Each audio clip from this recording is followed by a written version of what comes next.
nosso convidado de hoje. Primeiramente, agradecendo a todos pela presença. Hoje é uma tarde importantíssima para o Brasil. Nós estamos em contato com um dos médicos que esteve na linha de frente, lutou contra a Covid-19 durante o mês de janeiro inteiro, fevereiro e até hoje, está na linha de frente de um importante hospital na cidade de Wuhan. Gentilmente atendeu o nosso convite. Está tudo certo aqui com a presença dele. Ele está me ouvindo, vocês estão me ouvindo. Então, eu vou apresentar o nosso convidado, Dr. Shen Zhang, que é chefe do Departamento de Cirurgia Gastrointestinal do Hospital Tongji, da Faculdade de Medicina de Tongji, Universidade de Ciência e Tecnologia Huazhong, em Wuhan, na China, a cidade em que tudo começou, o olho do furacão. Todo mundo sabe disso, né?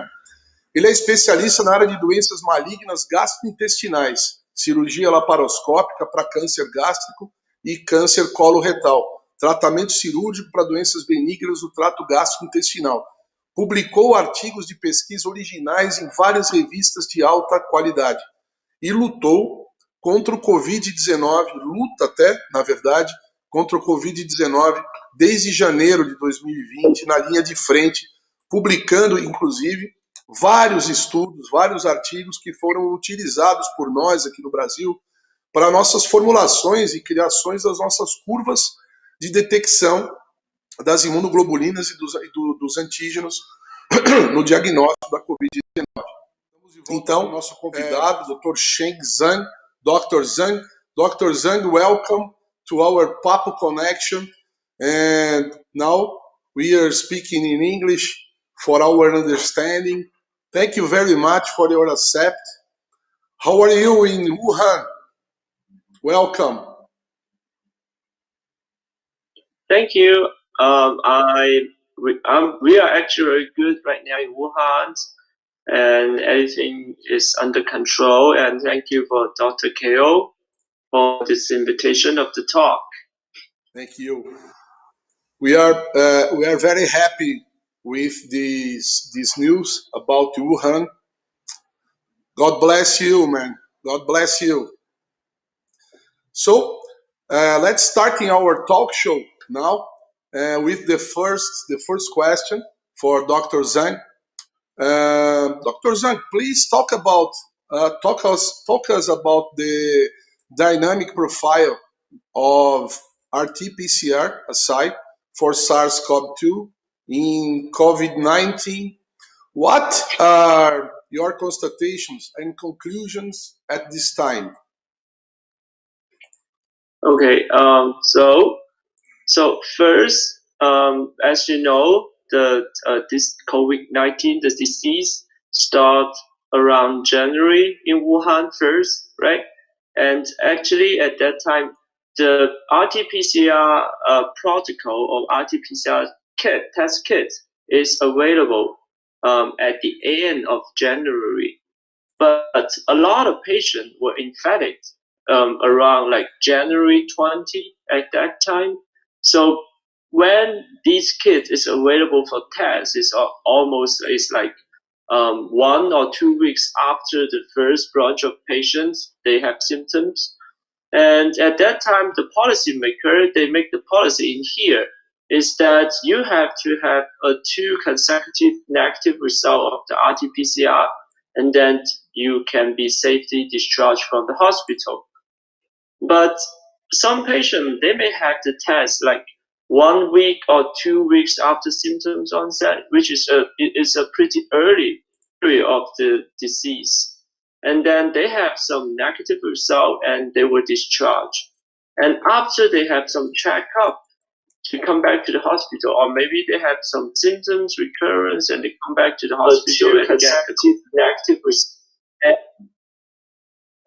They have a positive result again.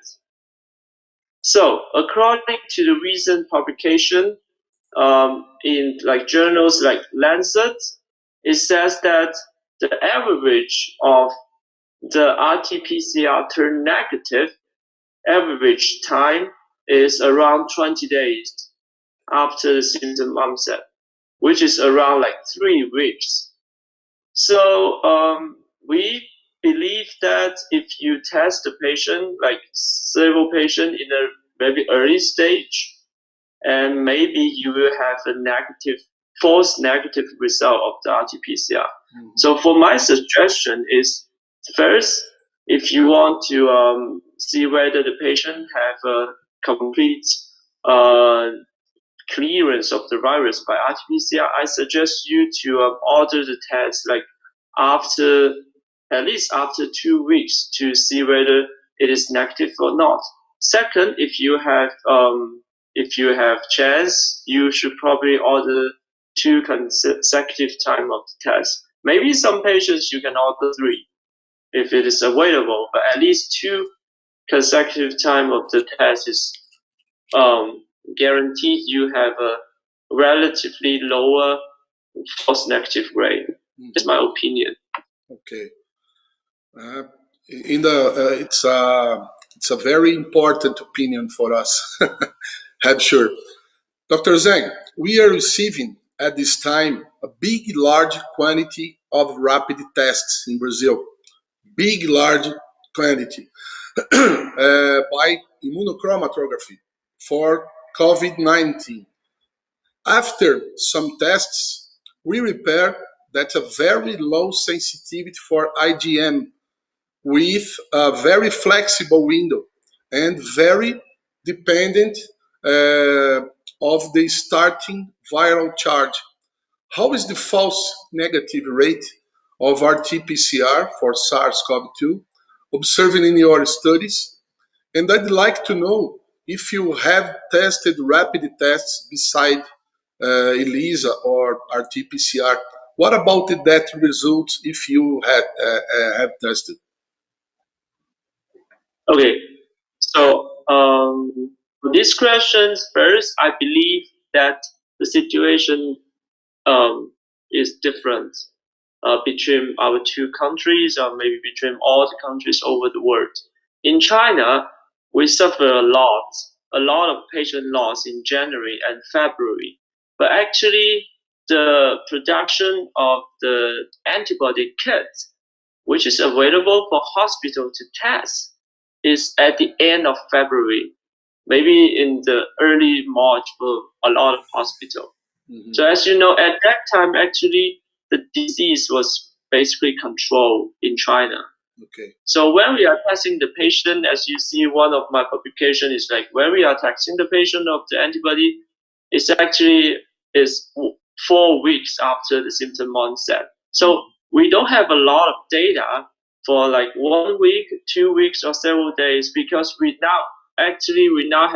don't have so many patients right now. Yes. So we cannot know the available data in the early stage. So instead of the rapid test, we don't have the rapid test for antibody in this country because the aim to control the disease here is to tackle down each suspect and each patient. So which means the confirmed diagnosis is pretty important, no matter you are going to admit the patient into the hospital, or you are trying to let a patient go into the isolation. So first, you need to confirm your diagnosis. So I'm pretty sure if you have ordered a rapid test and the false negative rate is relatively high, so basically you cannot give you a lot of evidence for that. So we have the antibody test, we have the RT-PCR, and we also have the CT scan. So together with all this evidence, we can have an evaluation of the suspect to see whether he or she is a suspect or infected, or just he or she can go back to the normal life. That's happening here. Okay. Did you observe a prolonged nucleic acid conversion in severe COVID-19 patients? What's the meaning of this found? How can clinical labs helping doctors? Oh yes, definitely.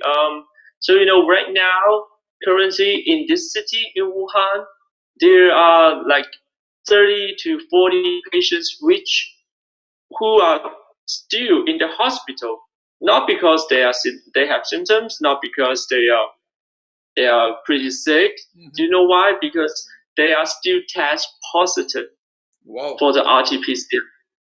It's like from January to now, it's like almost 3 months, right? Yep. So I believe it's definitely true. Some patient may have a prolonged time for the nucleic acid conversion, and maybe they're still test positive right now. But as you know, for other virus infection, even though in the very late stage, you can test the virus in the specimen, like the sputum and the fecals. But I don't think that is actually meaning that Uh-huh. they have the transmission ability. But I mean, public and the government, we are all terrified by this disease. Mhm. So we may terrified by that. Oh, that patient is still test positive, right? But I mean, as a physician, as a doctor, we know actually in the very late stage, according to the patient's like symptoms or CT scans, like the lung is totally normal right now. Even though he or she can still test positive for the virus, that doesn't indicate that probably in a very high possibility that they are not contagious. But however, in here, in order to control the disease, so this patient, they are still in quarantines, maybe in the hospital or in the rehab center, or they are still trying to figure it out how long they will have a negative, I mean, true negative result of the RT-PCR. And I recently I read some papers about like there's some risk factor for the virus clearance, but one of the risk factors is like old age. Like elderly people, they may have like impaired immune function, and they're very hard to totally completely clean this. But actually, I don't think there's a big deal because it is a very very low rate of the patient that is like And there is prolonged. there is some correlation. Basic. There is some correlation with the gravity of the disease. Oh, yes, there are some ICU patients. They have longer time, but it's, according to reports, they have longer time for the virus clearance, and which is maybe also correlates to their prognosis. Because the virus is like keep replications in their body, and that impair the lung function and other organs functions. Definitely, they will have some correlation about that, like the severity of the disease. It's possible. It's possible here too. You know, what do you think about It's possible for what? the prolonged nucleic acid conversion, the PCR positive during a month, 1, 2, 3 months? I think it's definitely possible. I think so, but I mean, sometimes if you have if you have a chance, you can try to acquire more specimen. It's like the nasal swab, the throat swab, and you can acquire the specimen from the fecal.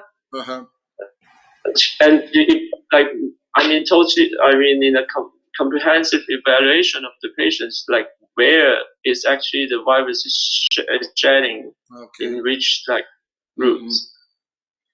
Dr. Zhang, I think that the number one doubt of our professionals in Brazil, and I think around the world too, is about the immunological windows of COVID-19 and kinetics of serum antibodies to SARS-CoV-2.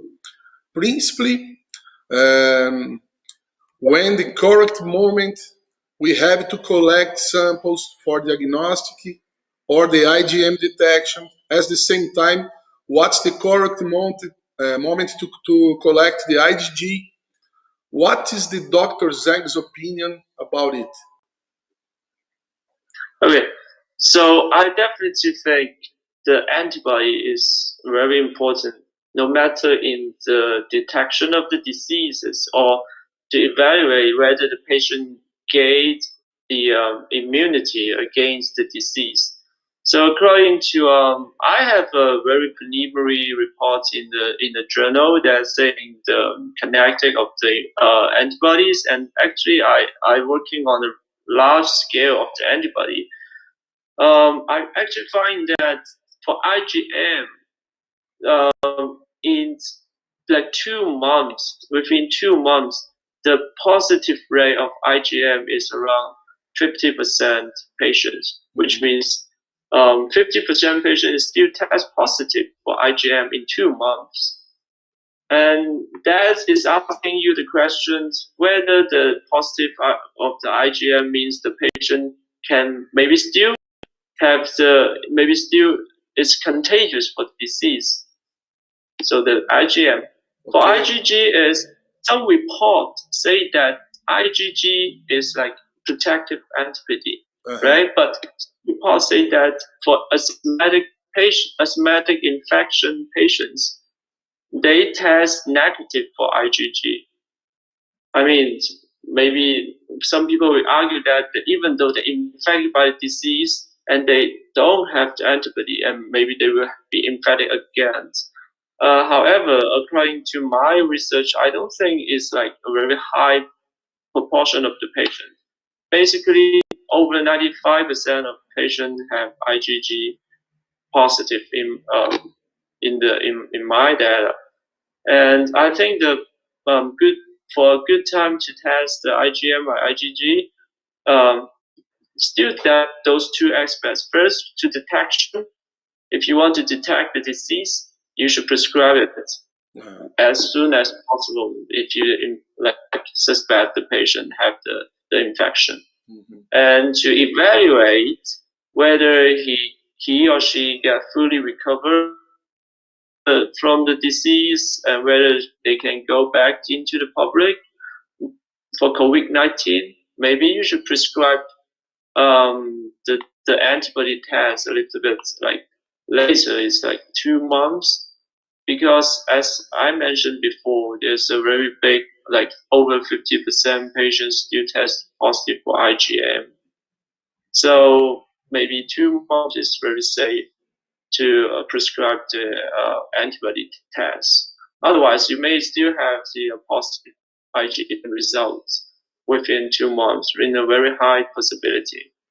That's my opinion. Okay. So we have here we are testing for IgM between the 14th and the 18th day after symptoms started. Okay. Okay. And we have a good answer. Good answer. Not amazing answer, but good testing. Okay. And for IgG, we are considering after 25th post symptoms starting. It's good. Okay. Yeah. Okay. Let's think about. We have the diagnosis of COVID-19. The patient is weak and developing the disease. We know that 85% almost will develop the COVID-19 asymptomatic or mild conditions. But we know also that something about 5% can develop the several forms. What are the risk forms for poor prognosis in COVID-19? And the clinical lab can help doctors with some data. What's the most important laboratory markers to several forms in the COVID-19, in your opinion? How can labs help you? There are a lot of studies on it, as you know, but basically they are retrospective studies. For me as a doctor, I try to categorize for all the risk factor into 2 groups. The first one is that you cannot control. It's like the age, right? The gender, and whether the patient will have the comorbidities like hypertension. These factors are Perfect. which you cannot control because he is old. And as you know, old age and the comorbidities of like hypertension, diabetes, those are all risk factors. And some reports even say that the smokers are easier to develop into severe cases. But however, I don't think these factors that you can control. So I don't think a lot of things that you can try to utilize these kind of factors. The second one is that maybe you can control. It's like what kind of test you should try to order it, and maybe you can within this test you can find some potential treatment targets. For me, is one of the things that you can consider is the inflammatory cytokines like IL-6, IL-2 receptor. We order this routinely for patients that are admitted to our hospital. Proportion of people that they have increased level of the inflammatory cytokines have a poor outcome. And also other things you can consider is the subgroup of the T cell lymphocyte. Okay. I'm sorry, I didn't understand the last part of the answer, but it's okay now. We are at to the last questions because 2:15 morning in China, and Dr. Zhang had to be so tired now. And thank you very much for this accepting. So let's talk about the overwhelming data. How much could we rely on the data in the retrospective study and the clinical trials, please? And how much could we rely on the data? Retrospective studies and clinical trials we can rely on this data.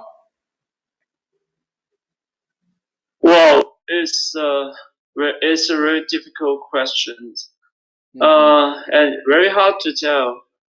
But I mean, for my point, I try to read the paper and try to like distinguish like the bads and the good. Yes, I'm asking you. I'm asking this for you because when we compare the SARS-CoV-2 with SARS, for example, it's very different, no? Very different. The curves of the antibodies and very different. First, I would suggest that try to refer to the high impact journals. That's the good way to read the paper. Try to refer to a very good journal like Lancet, New England, journals like that. Second is for me, at least for me, is I try to focus on the descriptive study rather than the study to talk about the treatment. As you know, right now the treatment it's very hard to say, but at least for me, in the situation in China, it's like because all the patients like in the burst of the numbers of patients, and a lot of doctors they came from other provinces to Wuhan to help us.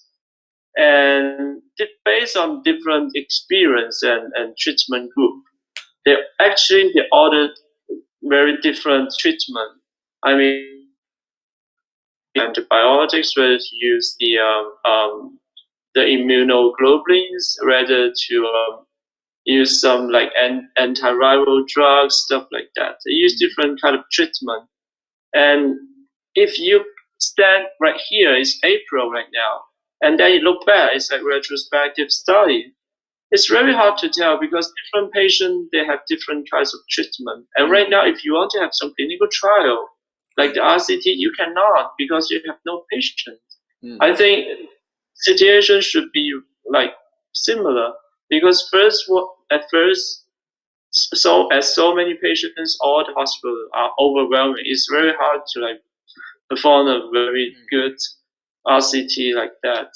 But still, you can see you can see some like value point for the descriptive studies, like when to order the tests and the kinetics of the antibodies, stuff like that.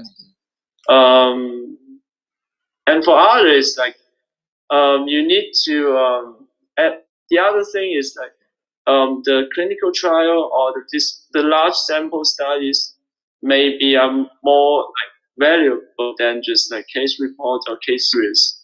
I mean, large sample size almost like more reliable than the smaller sample size or just a singular case report. That's my opinion. Okay, it's very important to see that we are in front of a new disease and a new virus and learning in real time. No, you agree? Real time. Yeah, of course. It's very important the discoveries and changing informations. Exchange information is very important, and the bridges are created now. I think it's very fast information. Okay, Dr. Zheng, thank you very much for your accept, for saving lives in Wuhan and contribute to saving 1,000 lives around the world, like Brazil, for example, with your studies and publications. Was an honor for us have you in Papo Connection. I hope we are creating a scientific bridge between us and exchange experience and discoveries. You have time for the last considerations, and thank you very much. Thank you, Dr. KO, and I hope everything will be fine in Brazil. And I hope God bless all the people in Brazil. Okay, thank you very much. Amen. Amen. Thank you. Good night. Good night to you. Thank you very much. God bless China too. Have a nice day. Bye, my friend. See you. Bye-bye.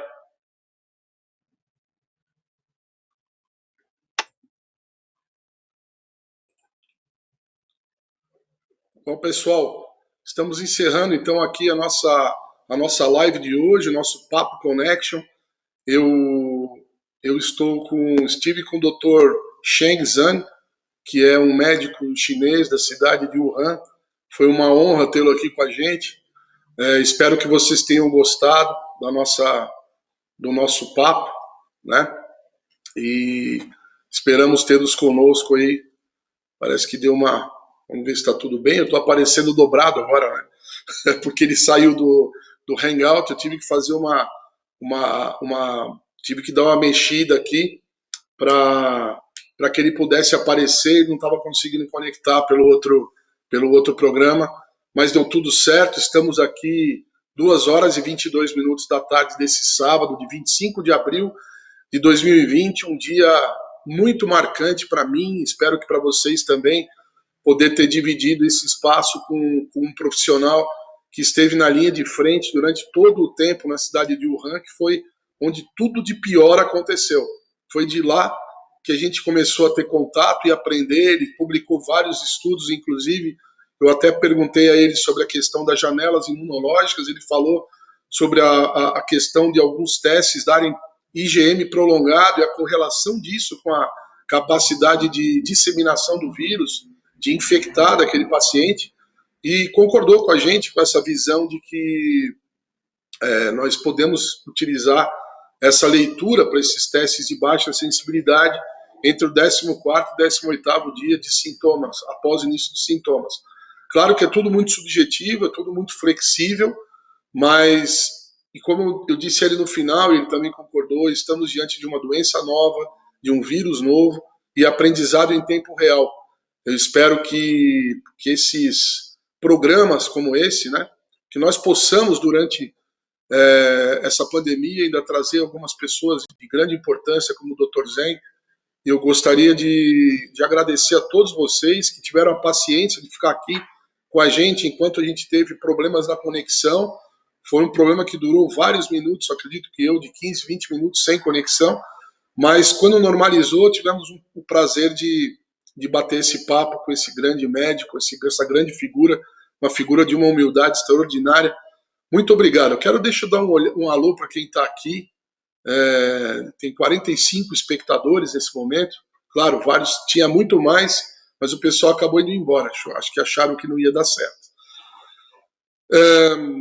Sim, só para confirmar aqui, o pessoal estava aqui, eu estou aqui, calma, então todo mundo conversando durante o começo, mas comentando o pessoal que falou depois aqui, a Edneia comentou, acredito que a sugestão de realizar a entrevista e disponibilizar depois seja uma boa alternativa. Sim, agora como teve todo esse problema técnico, a gente vai baixar esse vídeo, editar, e depois a gente vai subir de novo na versão editada, tá bom? Para poder cortar essas partes que não ficaram boas. Maria Remédio, olha o Márcio Goulart, Marcelo, obrigado aí, cara, tanto empenho do professor e amigo, vamos torcer. Acabou dando certo, né? Vamos lá, sei o tanto que o Caio se empenha para trazer pessoas de renome para nos ajudar a raciocinar. É uma pena que a internet esteja tão problemática nesses dias, né? Muita gente usando, muitos artistas fazendo lives, então realmente sobrecarrega toda a rede e a gente fica um pouco prejudicado por isso. Mas não vai ser por isso que a gente vai desistir. Então, pessoal, espero que vocês tenham gostado, espero que vocês tenham curtido tanto quanto eu. Deixa eu ver quem mais aqui está comentando. Foi excelente. Luciana querida, médica infectologista lá de Fortaleza. Lu, obrigado pela tua presença aqui. Eu estava muito nervoso, vocês devem ter percebido, porque como estava dando tudo errado, eu gaguejei, estava realmente muito tenso, mas acho que deu tudo certo. Espero não ter falado muita bobagem no meu inglês enferrujado.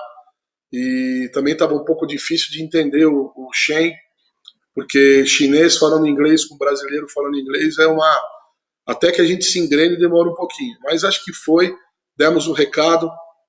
Vamos ver quem mais está escrevendo aqui. Laboratório Examinário, parabéns, excelente, muito obrigado por trazer tanta informação. Valeu, brigadão, você está sempre com a gente aí, obrigado.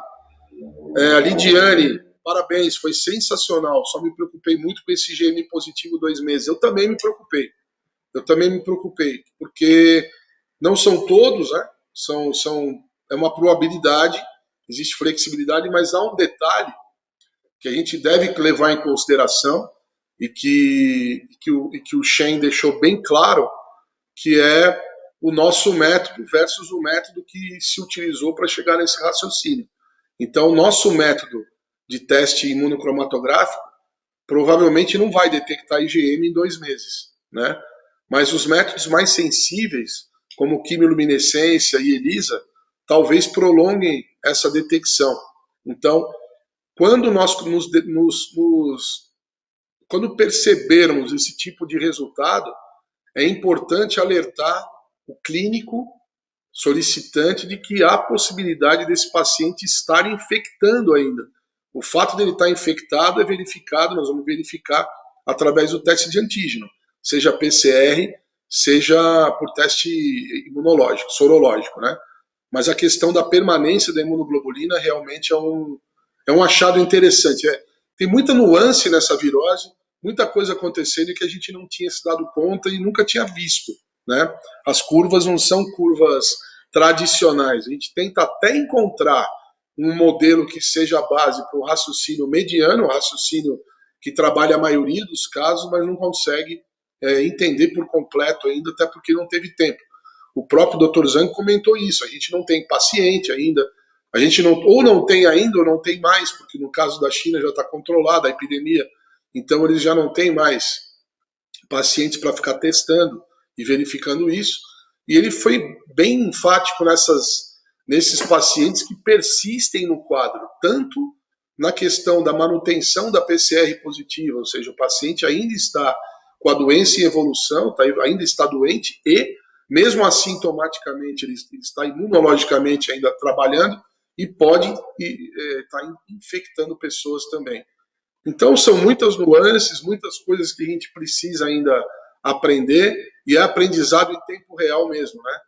Agora, uma das coisas que eu achei interessante é a questão da IgG. A IgG positiva com a IgM negativa, segundo ele, parece que realmente garante a imunização. Então vamos torcer o nosso perfil aqui no Brasil ser esse perfil que tem a vida curta aí de IgM, carga viral, e que a coisa vai mais adiante na questão da IgG. Ontem eu estava conversando com a doutora Luciana, que está aqui presente com a gente, Costa, e a gente estava conversando sobre possibilidades do impacto da forma de contágio, assim como carga viral inicial, no desenvolvimento da doença. A gente está pensando muito nisso e está discutindo bastante. Provavelmente aí na frente a gente faça mais um Papo Connection para a gente discutir a questão do impacto da forma de contágio. Se a pessoa se contamina através de contato e superfície, ou se ela se contamina através da aspiração de gotículas com partículas virais ativas, né? Então tudo isso provavelmente está trazendo impacto também nisso, na resposta imunológica, na questão do quadro da tempestade de citocina, evolução ruim, evolução leve da doença. Então tudo isso é aprendizado, né? É por isso a importância de uma conversa com um profissional que não só conheceu a doença quando ela nasceu, ou seja, ele não sabia absolutamente nada dela, diferentemente da gente que está aqui no Brasil e que teve um privilégio, vamos chamar assim, de conhecer a doença depois dos outros países, depois da China, depois da Itália, depois da Espanha, ou meio concomitante com a Espanha, mas depois de China principalmente, que já tem o seu controle epidemiológico, e a gente ainda está naquela fase de ficar esperando o pico. Que horas vai acontecer esse pico? Quando vai ser isso? Né? Então, o privilégio foi esse. Os colegas de fora têm trabalhado para descobrir coisas que a gente acaba aplicando aqui para tentar fazer a coisa acontecer melhor aqui. Tem mais gente perguntando aqui, a Valéria. Caio, a preocupação dos nossos pacientes é estar ou não infectando. Isso. Então, enquanto existir IgM, poderá estar infectando, mas a inexistência de IgG confere imunidade. A existência da IgG confere imunidade e condição de não infectante. Então, Valéria, a presença da IgG, segundo o que a gente tem visto, acompanhado, e pelo que o Sheng Zhang falou hoje, a IgG por si, ela é um marcador importante de imunização.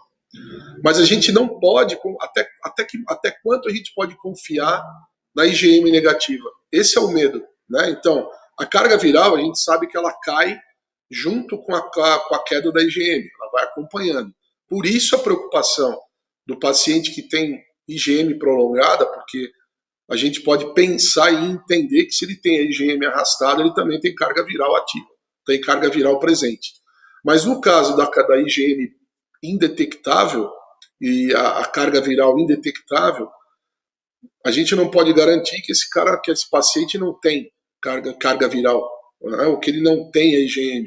Ele está indetectável no método que a gente está usando, que é um método de baixa sensibilidade. Realmente é preocupante, a gente tem que observar melhor e repensar nossa condição de utilizar teste rápido como diagnóstico. Eu acho que esse é o ponto mais importante, mesmo com as janelas um pouco definidas, com aquela flexibilização que a gente já comentou em outras ocasiões, na questão do uso de métodos mais sensíveis, como eletroquimiluminescência ou como ELISA, e principalmente aí com o surgimento da possibilidade do uso da IgA como marcador de fase aguda precoce, ou ainda com o uso da sorologia para antígeno, que também é uma alternativa importantíssima, porque acompanha muito de perto a curva da carga viral. Então a gente vai poder ter mais munição para trabalhar essas ideias. Até quando a gente vai ficar na dúvida? É uma dúvida, né? A ciência hoje está diante de um fato novo e que não consegue desvendar com facilidade. Vocês devem lembrar da última pergunta que eu fiz para ele, que foi a respeito de o quanto nós realmente podemos confiar nos estudos retrospectivos, né? e na triagem clínica, né, naqueles trials, né? Mas até quanto nós podemos confiar nisso? Ainda fiz o comentário de que quando a gente faz a comparação da Covid-19 com outras SARS, com a SARS-CoV-1 ou com a SARS, por exemplo, a gente percebe uma diferença gigantesca, inclusive nas curvas imunoglobulinas, que na SARS parece que na SARS-CoV-2 é muito diferente das outras. Então, inclusive essa permanência de antígeno. Talvez seja, a gente pode pensar em várias hipóteses aí, da questão das proteínas virais circulantes que podem continuar provocando resposta imunológica. Aí é uma hipótese. Como a gente viu aquele artigo que falava sobre a hipótese do ataque ao grupamento M, a gente pode levantar hipóteses. São hipóteses que são fundamentadas, a gente não está inventando nada impossível, mas a gente realmente pode ter. Se aquela teoria do ataque ao M for correta, significa que tem proteína viral circulando na corrente sanguínea que pode e estará provocando resposta imunológica. Então, até quando essas proteínas estarão circulando? Isso quer dizer, por exemplo, que o vírus está em intracelular, se multiplicando e silencioso? Pode ser uma infecção silenciosa também? Tudo são incógnitas, né? Tudo são perguntas que a gente vai acabar respondendo com o andar da carruagem. Vamos ver aqui mais. Aqui, ó. O Vina está dizendo, eu acredito que seja apenas viragem imunológica, mas ainda temos que conhecer mais dessa doença e a sua continuidade de infectibilidade. Vinícius Narciso, grande Vinícius. Putz, Vinícius é um médico reumatologista aqui da minha cidade, que é um grande estudioso e está parceirão, está comigo aí nessa vibe da Covid-19. Deixa eu fechar outra janela que não tem necessidade aqui. Vou ficar sozinho aqui com vocês. Então, eu também acho que possa ser viragem, mas tem essa possibilidade de vestígio mesmo, de vírus que permanecem intracelulares, principalmente se for uma infecção com inóculo baixo inicial, e aquela questão da forma. Lu, você que está assistindo, acabei de ver que você comentou, ontem nós falamos exatamente sobre isso. Quer dizer, se você tem uma inoculação feita fisicamente, ou seja, você se contaminou com as mãos, por exemplo, numa superfície, coçou o nariz ou a boca, e o inóculo é pequeno, e aquele inóculo ele pode ficar gerando, pela migração que o vírus vai fazer, penetração celular, depois replicação intracelular, viremia, migração para as células do pulmão ou do intestino, ou do fígado, ou dos rins, enfim, seja lá qual for a migração, enquanto esses vírus estiverem migrando, a gente vai ter pequenas respostas imunológicas que podem acabar gerando uma curva de IgM positiva por mais tempo. Mesmo com o paciente assintomático, foram os casos que ele comentou, paciente assintomático, tá tudo bem, mas ele tem vírus, ele tem carga viral. Ou ainda, o paciente assintomático, blá, blá, blá, blá, blá, blá, mas ele tem IgM positiva. 3 meses, 2 meses depois. O que pode explicar isso? Provavelmente esse vírus ainda não saiu do organismo, tem partícula viral circulando, porque se tem resposta inflamatória, imunológica, e essa resposta ela é uma resposta específica para aquele micro-organismo, então a gente pode estar diante aí de um quadro que se arrasta exatamente por essas condições. Mas como eu falei agora, eu estou aqui pensando em tempo real. Não é nada que eu tenha parado para estudar, para rever conceitos, para levantar possibilidades e afirmar para vocês qualquer coisa. Mas é raciocínio que a gente tem que ter, né? Nós precisamos levantar essas hipóteses e trabalhar o que pode acontecer com os nossos laudos, por exemplo, de laboratório, à medida que essas hipóteses sejam reais, né? A presença desse vírus circulante, dessa IgM elevada, ainda detectável 2 meses após o início de sintoma, será que não coincide com algum outro marcador laboratorial que possa servir como apoio nesse raciocínio? Outra pergunta importante. Sendo a detecção de imunoglobulinas por ELISA, imunoquimiluminescência de altíssima sensibilidade, o momento em que a curva de IgG se eleva, trazendo o quadro para um quadro de declínio da doença, e cicatriz imunológica. Não poderia estar dando falso positivo para IgM pela alta sensibilidade, porque, vejam só, se o teste rápido tem baixa sensibilidade e é problemático para IgM, a tendência é que a indústria, que a ciência busque uma alternativa com mais sensibilidade para poder detectar o maior número de positivos possível. E a gente sabe, na prática do nosso dia a dia de laboratório, que ao elevar estupidamente a sensibilidade, você estará derrubando estupidamente a especificidade. Então, será que essa IgM elevada arrastada não está correlacionada também a um falso positivo, sendo, de repente, uma leitura de IgG no ELISA ou na quiluminescência do kit de IgM? Não sei, é tudo possibilidade, né? O fato é que a gente precisa observar mais. Eu venho dizendo muito isso, e a Luciana também, e o Paulo Merizio também, e o Vinícius Narciso também, todas as pessoas que eu tenho me relacionado todo o tempo, a gente tem dito a mesma coisa, precisamos observar, desengessar a ciência, parar de achar que tudo tem que ter estudo randomizado, tem que ter estudo randomizado, é necessário que haja estudo científico, mas é necessário que haja observação em tempo real, é necessário que se observe o que os outros estão fazendo, dando certo, copiando e aplicando. Isso não é vergonha nenhuma. Nós precisamos fazer isso mais e mais. E outra, discutir o que a gente tem de caso. Eu quero aqui parabenizar, no momento eu não vou lembrar o nome da colega aqui do LACEN de Santa Catarina, que postou uma fotografia de dois cassetes de teste rápido de anticorpos totais, onde ela testou sangue total em um, soro no outro, e a resposta cromatográfica de cor da formação do teste rápido com soro foi muito mais intensa. Isso significa que o soro pode trazer sensibilidade ao teste rápido. Isso também significa que o teste rápido feito fora do laboratório pode ser um risco desnecessário. A estrutura de laboratório do Brasil contempla a demanda, contempla até hoje. Nós assumimos a demanda do Brasil inteiro, do Sistema Único de Saúde, de compradores de serviço, e até hoje não teve falha no sistema. Nunca houve um colapso no sistema de diagnóstico laboratorial. Há colapso em outras coisas, mas não no diagnóstico laboratorial. Então, sangue e soro têm resultados diferentes. Pessoal, vamos começar a observar isso, quem está fazendo o teste rápido, e vamos levantar essa tag. Teste rápido tem que ser feito com soro ou com sangue. Tem diferença? Não tem? Vamos começar a observar. Os nossos dados também são importantes. Não somente os dados obtidos por colegas de outros países, que são muito importantes. Assim como no tratamento, tivemos aí o exemplo do pessoal da França, dos Estados Unidos, depois da doutora Marina lá na Espanha, que começaram a tratar o paciente precoce. Agora no Brasil já tem tratamento precoce. Então tudo vai mudando conforme o barco vai andando. Vamos ver aqui, tem bastante coisa escrita aqui.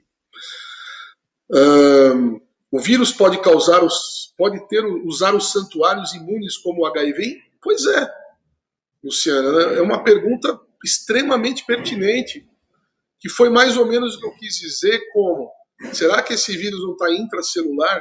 Mas santuário, esses santuários imunológicos, esses linfonodos e tal, é importantíssimo verificar isso. Se o paciente está com IgM arrastada, a gente precisa começar a investigar. Mas também lembrar da possibilidade de ser partícula viral circulante na corrente sanguínea. Outra coisa, o vírus não está no trato respiratório, mas ele pode estar na urina, ele pode estar nas fezes. Se ele está nesses lugares, ele pode estar provocando, sim, resposta imunológica. Não vai estar provocando processo inflamatório intenso, como provoca no pulmão, porque o que acontece no pulmão é uma coisa única, né? Aquela loucura imunológica, ela acontece nos pulmões por um motivo de uma carga viral gigantesca entrando no pulmão de uma vez só e literalmente assustando o sistema imunológico. A defesa do organismo passa a ser um contra-ataque que tem danos muito grandes. Então, como a doutora Luciana costuma dizer, não pode deixar inflamar. Esse é o segredo da Covid-19. Não pode deixar inflamar. Se inflamar o paciente, a doutora Marina também disse isso, se inflamar, precisa intervir com corticoide ou com antiviral, seja qual a arma que tenha. Mas tudo isso a gente está aprendendo como? A gente está aprendendo assim. pasto de tartaruga, pasto de formiga, né, que são as nossas condições. A gente está tentando fazer ciência quando deveria estar aplicando ciência. Outro dia eu discutia com o Márcio, que é meu sócio no laboratório, eu dizia: Márcio, existe uma imensa diferença entre fazer ciência e aplicar a ciência. 99% da nossa vida profissional, a gente aplica a ciência no laboratório clínico, ou na medicina, ou na área que atuar. A gente dificilmente atua fazendo ciência, gerando coisas novas, novidades científicas e aplicando em tempo real. A nossa função como profissionais de laboratório, profissionais médicos, é aplicar corretamente a ciência que chega até a gente. Mas se a gente não tem essa ciência, aí é hora de transformar o nosso jaleco simplesmente de um jaleco de aplicabilidade científica para um jaleco de criação, de observação, de ciência em tempo real. Foi isso que fez o Didier Raoult, foi isso que fez o Vladimir Zelenko, foi isso que fez a doutora Marina, é isso que faz a doutora Luciana, foi isso que fez fundamentalmente o doutor Sheng Zhang. Imagina lá, tinha nada, absolutamente nada de informação disponível no mundo inteiro e o cara estava fazendo ciência, descoberta, testando, tentando.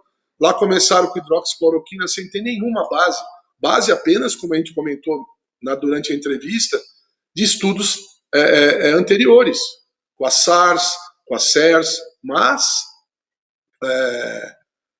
agora eu confundi o nome, acho que é MERS, né? Enfim, é MERS, eu acho, que é do camelo, Mediterrâneo, a MERS, tá? Eu falei SARS, mas é MERS. Então, esses estudos anteriores foram aproveitados para dar um start, um empurrão, mas depois os caras foram vendo que era muito diferente. E agora vem esses mistérios, como a doutora Luciana comentou aqui. Pode ser que haja, sim, santuário imunológico para esse vírus. Por que não? Ele é um vírus RNA. Ele fica dentro da célula, ele precisa da célula para se reproduzir, para se multiplicar, para ganhar a corrente sanguínea. Né? Então, mais do que nunca é preciso pensar nisso. Será que a gente intervindo precocemente não está ajudando a não acontecer essa replicação e também esse ato de se esconder nesses santuários, como o HIV faz? Provavelmente sim. Cadide, Felipão, abraço, meus queridos. A Lidiane está dizendo o seguinte: tem médico chinês que posta 2 meses diariamente ultrassom pulmonar após negativar e por ainda com alteração de imagem. Que a imagem ela é relativa de repente, e aí a Luciana pode falar muito mais do que eu, melhor do que eu, com mais propriedade, mas imagem ela vai mostrar que ainda há processo inflamatório, que de repente uma inflamação foi tão violenta que mesmo depois de passar os sintomas ficou alguma cicatriz no pulmão, algum tipo de sequela, porque tem sequela, não? Será que não está com fibrose, com alguma coisa assim? Eu não sou dessa área de imagem, então a minha opinião não vale absolutamente nada. Mas se a Luciana puder ajudar aqui, fazer um comentário. Que mais aqui? Professor, fizemos o mesmo experimento aqui no HUPI, utilizando soro e sangue. A reprodução do soro foi evidentemente melhor. José Felipe Pinheiro, obrigado pela tua contribuição. Eu proponho aqui a gente levantar um movimento nacional para a gente fazer essa mudança de metodologia para sorologia, literalmente. Parar de fazer sangue total, inclusive partir da gente, uma recomendação é que eu convoco SBAC, SBPC, para sair da gente a orientação ao Ministério da Saúde de não utilizar sangue total para teste rápido imunocromatográfico. Isso pode ser um grande momento, uma grande contribuição do setor de análises clínicas brasileiro para o diagnóstico da Covid-19. Até oriento que todos os médicos que estejam aqui com a gente já recomendem isso aos laboratórios de seus hospitais. Que mais aqui? É MERS mesmo. Na hora eu falei SARS, mas eu estou empolgado. Quase que eu falei SEARS, mas daí é só bom para comprar coisas, né? Lembrar que imagens podem ficar durante muito tempo e não denotarem doença aguda. As provas bioquímicas são melhores. Ótimo, Lu. Isso. Outra coisa importante são essas provas. Eu até perguntei para ele, mas eu não, como no final estava picotando muito, eu não entendi se ele respondeu. mas eu perguntei para ele em que momento o laboratório é mais importante, quais são os marcadores laboratoriais de mau prognóstico, né? E a gente pode considerar todos aqueles que são relacionados com a tempestade de citocina, disparo de interleucina 6, abrupta concentração aumentada de ferritina, de PCR, de D-dímero, que é marcador de trombose. É muito o que acontece com o alvéolo pulmonar, com os microcapilares, é de uma violência poucas vezes vista, é agressivo demais. Então, por isso essa recomendação dos infectologistas que estão na vanguarda, porque tem muito médico que ainda está esperando estudo randomizado. Isso é um problema, né? Nós precisamos trabalhar com o que nós temos hoje na mão disponível, aguardando, é claro, que esses estudos comprovem ou não aquilo que a gente está fazendo agora. Mas vamos trabalhar para salvar o maior número possível de pessoas, impedir que o maior número de pessoas possível chegue até o quadro grave da doença, que precise de... Uma frase que me marcou muito, em todo esse tempo que a gente tem trabalhado com isso, foi que a Luciana me falou um dia, ela desabafando comigo no WhatsApp, ela disse, Caio, eu tô desesperada, eles não vêm em condições brandas, eles só chegam aqui graves. Todos os meus doentes estão graves, eu não tenho nenhum doente com sintoma leve ou chegando com o início de sintoma. Então, quanto mais a gente passar essa informação da necessidade do tratamento precoce, da intervenção medicamentosa para evitar a inflamação, isso o Vinícius também tem falado muito, Vinícius Narciso, meu parceiro que está aqui, precisa impedir que o paciente evolua para quadro inflamatório, porque é muito grave. É muito grave. E aí entra sim, né? A taxa de mortalidade que todo mundo vende, que a imprensa vende, e que a gente está aí cansado de assistir na casa de chegar a falar em 12%, mas a gente sabe que quando o paciente evolui para quadro muito grave, ele tem chance de 40%, 50% de sair vivo. E as sequelas, elas são presentes em quase todos. Então, por favor, vamos trabalhar para fazer diagnóstico precoce o quanto antes. E esses marcadores laboratoriais, eles são fundamentais, porque se você acompanhar, Lu, me corrige se eu estou errado, se você acompanhar o paciente com PCR, D-dímero, interleucina 6, se for possível interleucina, porque é difícil de fazer, é caro, faz por ELISA, então, ou imunoluminescência, mas você tiver pelo menos PCR, pelo menos D-dímero, e você vai acompanhando. Se isso começar a crescer numa proporção muito acelerada, algo está com... Você tem que parar tudo, porque é um marcador importantíssimo, são marcadores importantíssimos. Então, são muitos aprendizados. Eu sou um aprendiz, comentava outro dia com meu grande amigo, o professor Roberto Melo, da Universidade Federal de Santa Catarina, que isso tudo me fez voltar a ser o bioquímico que eu sempre fui. E não só o microbiologista. O microbiologista continua aqui, porque virologia também é microbiologia, né? Mas o bacteriologista constante, presente e frequente, ele teve que dar um pouco de espaço para o microbiologista como um todo surgir, principalmente para o bioquímico que, quando se deu conta, estava estudando, passando uma tarde de sábado estudando bioquímica no Lenin e fisiologia no Guyton. Livros que a gente usa na graduação.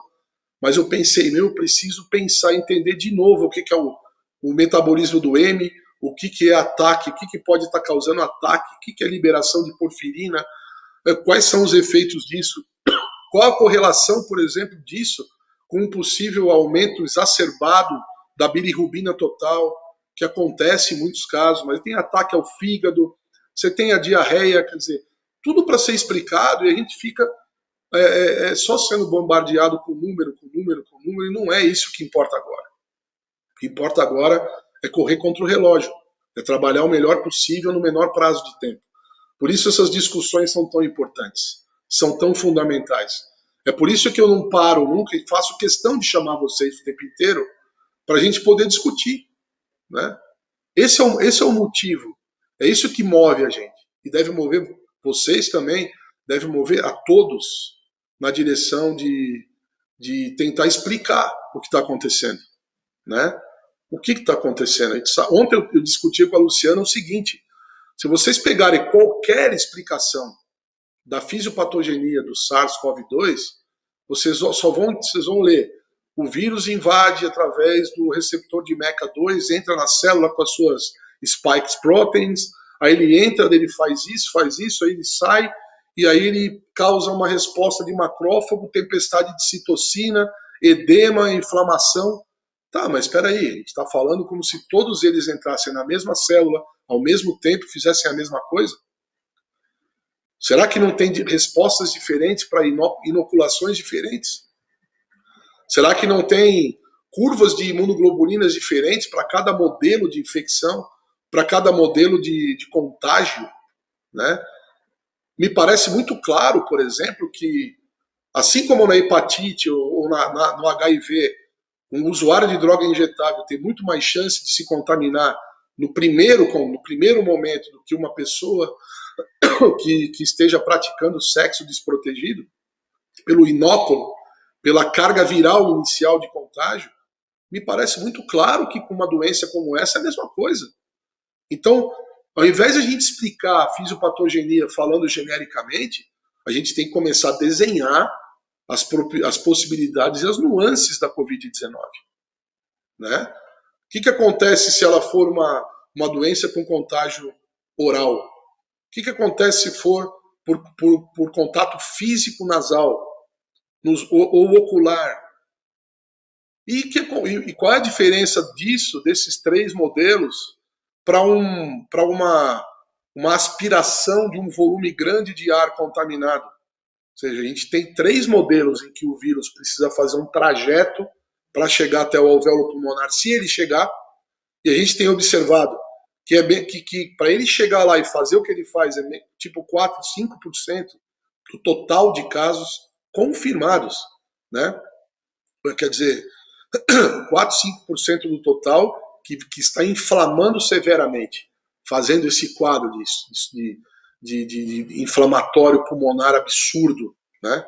Então, será que não é essa a diferença? Quer dizer, o fato dele ter inalado um volume imenso de partícula viral e o vírus indo direto para as células do pulmão e se replicando ali e caindo dentro do espaço intersticial do pulmão, ali dentro mesmo, né? Os vasos capilares, aquela inflamação, o rompimento de vaso, formação de trombo, entupimento dos microvasos ali, a dificuldade respiratória provocada também por essa perda de troca gasosa, por trombos, por entupimento, vamos chamar assim, de pequenas artérias que ficam tentando se carregar de oxigênio, mas não conseguem. Agora, e o resto dos casos? E aquele cara que só tem um quadro gripal e acabou? E aquele outro que não tem nada, só tem uma diarreia? Como é que a gente vai explicar isso se a gente ficar no modelo de fisiopatogenia único? Então, vamos fazer o nosso papel de, pelo menos, de pesquisadores teóricos, como foi Einstein, como foram outros físicos, né? Outros cientistas que pararam para pensar. Nós precisamos pensar quais as possibilidades e trabalhar em cima delas, né? Alguém pensou em algum momento, eu acho que soro é melhor que sangue total. E teve resultado. Pode ser que com 6 amostras, olha só a analogia. A Luciana, o Merizio e o Vinícius vão entender bem. O Márcio também vai entender bem. Se eu tenho 6 amostras, testo as 6 e provo que as 6 com soro tiveram intensidade de cor maior do que aquelas com sangue total, e eu publico isso, alguns vão começar a replicar e fazer igual nos seus laboratórios, e outros vão ficar esperando estudos randomizados para confirmar. Isso aconteceu com o Dr. Didier Raoult, que publicou 6 curas de pacientes com hidroxicloroquina e azitromicina, e ele publicou, e ele continuou tratando, enquanto muitos ficaram esperando confirmações e estudos que confirmassem realmente se aquilo dava certo. O negócio é o seguinte, gente, vamos trabalhar com a mente também, não só com o corpo. É a hora da virada. Nós podemos nos tornar tão importantes quanto esses que vieram antes da gente, para aqueles que ainda virão, para países menores, para países que não têm a estrutura que o Brasil tem. Vamos fazer a diferença também. Não há nenhum motivo para a gente não fazer isso. Deixa eu ver se tem mais algum comentário, alguma pergunta aqui. Exatamente. Eu acho que o Roberto que escreveu deve ser o Beto Melo. Se for, deixa um salve aí para mim, Betão. Obrigada. Aqui a Lidiane agradecendo. A Valéria dizendo, me preocupo com a orientação de isolamento após comprovação da doença. Pois é. A questão é que se nós temos uma população, que a maioria dessa população está se contaminando, está desenvolvendo o quadro e está ficando curado sem que haja complicações, acredito que não haja grande problemática nisso no futuro. Até porque a gente precisa descobrir o que está fazendo esses pacientes especificamente diferentes dos outros. Eu acho que todas essas hipóteses que a gente levantou aqui podem ter fundamento. Então vamos trabalhar a mente e vamos tentar desvendar isso. Ó, a Valéria já está dizendo que só vai fazer no soro. Isso aí. Beleza, pessoal? 15 horas, estamos online há 1h e 45 minutos, fora o tempo que não deu certo ali, os 15, 20 minutos de problema. Suelaine Amaro, obrigado, Helder. Aliás, o Helder está de parabéns aí, usando os perfis ACB, Análises Clínicas Brasil. Quem não segue o ACB no Instagram, siga ACB, Análises Clínicas Brasil, Dr. Helder Fortes, que é um guerreiro incansável pela informação, pelo conteúdo no setor de análises clínicas, está de parabéns e está aqui contribuindo, dizendo que a colega Suelaine Amaro, que é funcionária do LACEN de Santa Catarina e que fez pela primeira vez essa observação da diferença de resultados para sangue total e soro no teste rápido.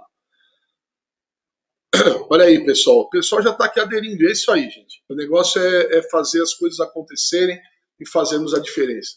Gente, 15 horas e 1 minuto. Vamos encerrando aqui, então, o nosso Papo Connection. A discussão foi maravilhosa. Quem me conhece sabe que eu ficaria aqui até amanhã, 1h15 da tarde, para começar outro Papo Connection. Mas, por enquanto, vamos ficando por aqui. Todos vocês querem almoçar. Alguns já estavam tomando cerveja durante a espera.